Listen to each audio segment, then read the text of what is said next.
Guten Abend, Liebchens. This is Salem Suicide, actually Reichsmarshal Salem Suicide of the Army of Darkness. Hello to any other members who are out there watching. My new friend Statutory Rape invited me to participate in this collaborative excursion onto the dark side of drag, so hold on. Before I go any further, I'll ask you to watch this whole video. I've included some goodies at the end, tips to get started or being better at being a drag queen. I've learned these things through long and sometimes painful experience, and I've included them because this type of nuts and bolts hell is in short supply in the drag community. At least if you aspire to be a better performer instead of some life-size cartoon character. Performing related topics like hair, makeup, and comportment you can either learn from or by watching other queens. But these are the things that are often considered too trivial to be taught, yet useful beyond measure. So wait until the end. So Statia says that the Velvet Underworld is for those of us who do drag, but are definitely not part of the mainstream. That pretty well sums up my entire attitude towards drag. I'm a pretty rock-ribbed nonconformist anyway, and you certainly don't grow a career as a drag queen if you want to be like everybody else. I've been a fan of Calpurnia Adams for quite a while by the time of my first show. And although I'd known about drag queens before I became interested in Calpurnia, it was after I found out that she'd done drag at Nashville's late lamented Connection, among other clubs, that I began to think about it in a new light. I'd always viewed drag queens as somewhat unseemly. I remember an episode of the old NBC TV program Wings, in which two of the main characters found themselves in a New York drag club having zany hijinks with the mistress of ceremonies, Eva Destruction, who's played by Alexis Arquette. I thought, boy, those queens are strange. I read Calpurnia's autobiography in the winter of 2006, and she made drag seem cool and fun. So I resolved to try it. I was living and working in Calgary, Alberta at the time, so I looked around for places to try drag out. The only game in town that I could find was a place called Twisted Element, so I checked it out, especially their Sunday night drag show hosted by the inimitable Nia Tron Sanoir. Being hit on by other patrons certainly made things difficult, but I managed to learn enough and be confident enough to give things a try when the next amateur night rolled around. Sadly, that was not to be. The cost of living became too high, and when combined with some issues in my personal life, I had to move out of Calgary. It transpired that the place nearest to my post-Calgary residence where I could do drag was the lilac city of eastern Washington, Spokane. Many of you might have heard of their illustrious university, Gonzaga University, powerhouse in American basketball at this time. Well, that's the place. At the now closed Dempsey's Brass Rail nightclub. I thought about it and realized I was not going to be good at drag right away. Heck, there's probably who don't think I'm very good at it today. But the only way to get good at drag was to do it. You learn by doing. Practice, practice, practice. I needed a way to get that practice in, to get stage time and not be booed off stage or much less laughed off stage. Plenty of drag shows have auditions, which mean you need to have some ability to actually get on stage in the first place.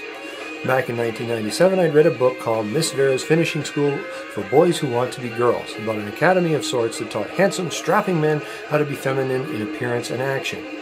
Miss Vera's Academy was located in New York City. In that book, Veronica Vera talks about the International Imperial Court System and the annual ball which the New York chapter, the Imperial Sovereign Court of New York, holds, called the Night of 1,000 Gowns. By the way, Veronica Vera's focus is much on drag, not on trannies of various types, so anything she writes is going to be useful to a drag queen, even if only a little bit. Being the inveterate researcher and internet addict that I am, I'd already looked up the Imperial Court System online and knew that it has chapters all over North America, Canada, the USA, and Mexico, from Alaska to Florida, San Diego to Nova Scotia. And I knew that it generated monies for various charity causes using drag shows. Your talent was secondary to your willingness to give time towards fundraising for some very worthy causes. Aha, I thought. Here's a way to be allowed on stage to do drag often enough to learn how. I knew there was a chapter of the Imperial Court in Calgary, the Imperial Sovereign Court of the Chinook Arch, which is a very Masonic sounding thing to me. And had my first drag show been in Calgary, I'd have crossed its path eventually. I looked instead for a court chapter in Spokane and came up with the Imperial Sovereign Court of Spokane, the ISCS. When I started doing drag, it was at an ISCS show in January of 2008. I'd already knew about other queens who did sort of high glamour, glitter and blonde wigs, old Hollywood sort of thing. And before I'd even trod the boards once, I knew that I could never pull something like that off.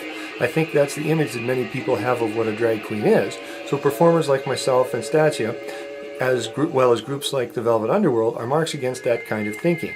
There are as many different ways to do drag as there are drag queens, and even the performers who do that high glamour, glitter and rhinestones, old Hollywood thing are each one a little different from the others. Not only is the blonde bombshell look not me, I listened to Iron Maiden and Tiger Army, not Whitney Houston and Celine Dion, but I knew that I couldn't measure up to other queens who did that sort of look. If I tried to look like Savannah Sorrell or Crystal Marche, two queens from Spokane, I'd have looked like a fool. I knew that if I tried and failed enough, I'd get discouraged. So within 6 months of my drag career starting, I began to pull influences in from my own likes and tastes to craft a performing style. Things like the Gothic Encyclopedia and the Goth Bible, Alice Cooper and Tony Iommi, rock and roll frontmen and stand-up comedians, FX techniques from Tom Savini and makeup techniques from Dita Von Teese, punk rock and heavy metal, it all went in the blender and continues falling in there to this day. I don't look to other drag queens as inspiration as much as I look to people like Calpurnia Adams and Freddie Mercury, because there can be only one. If Bruce Dickinson can make the guy on the other side of the soccer stadium where he and Iron Maiden are performing feel like he's right there in the mosh pit, then I can certainly make the punter on the other side of the nightclub feel like he's on stage with me. Things got dark and very, very gothic. It certainly didn't hurt that the biggest influence on my life, in regards to gender issues at least, was Calpurnia Adams, who did a whole gothic burlesque thing when she did drag. I think that precisely calibrated performances by people only interested in making money and doing everything they can to make money. They craft their look to be what they consider to be attractive. Well, for me, that's goth. I think the likes of Emily Autumn, Razor Candy, and Adora Batbrat are just drop-dead gorgeous, and I decided in those long-lost days that I wanted to be attractive in the same way that they are. Only time will tell if I've actually accomplished it. Then, as I crafted my own individual style, I looked to other aspects of the performer's craft as well. Within those 6 months of my drag career starting, I had heard so much pop music or dance music or so many novelty songs that I was ready to vomit. My vagina is 8 miles wide. God, Storm Loud must be a lot of fun on Saturday nights, eh?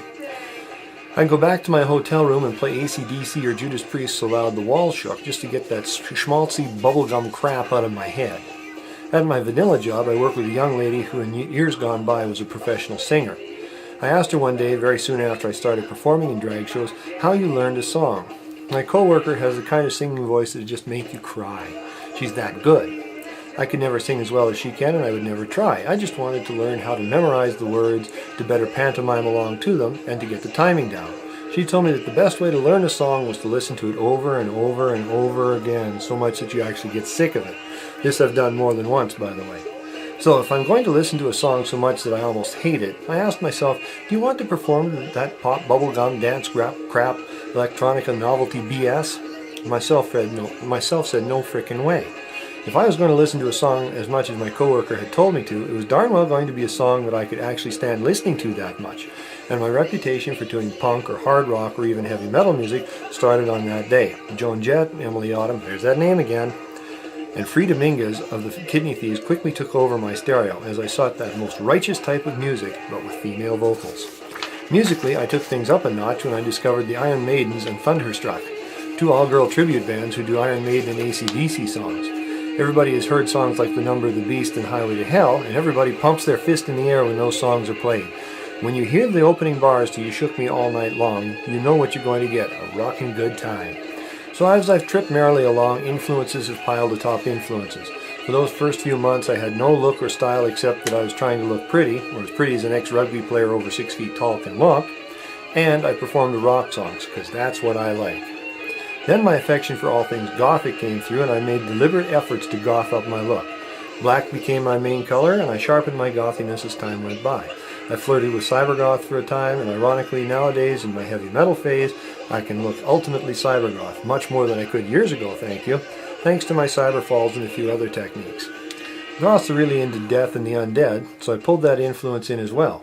Around the summer of 2010, I decided that I need a performing name, or at least a better one than just my first name, and I came up with Salem. Then I started to think, Salem's a goth, so what would she be like? Remember that I'm an inveterate researcher? Well, ages ago I learned about vampires and then the various other types of undead. I thought that a vampire was an entirely acceptable type of undead because they combined the menace and seductive sexuality that many, too many, drag queens go for. Salem was quickly dubbed a vampiress. Then I thought about it more. I realized that I didn't like vampires that much. To me, a vampire is always going to be a parasite, like a tick, but wearing a better suit. Other types of undead were about as unappealing. Zombies were both icky and fragile, and I'm not Haitian. Well, ghosts, spooks, and specters had none of the physicality that I sought, so they were out too. I came across a white and had deemed it good, so Salem was redubbed a white, the dead who had risen, but with a purpose. But what could that purpose of an undead drag queen be? Aside from cracking heads and having your head cracked, rugby is about the party. Nightclubs were, for me, about two things, drag shows and parties. How could I combine the two? Aha, I thought again. Salem has risen from the dead to find a decent party. For a long time, Salem was a white. She had risen from her grave to find a decent party. Graveyards must be frightfully dull, I thought. But it still wasn't right.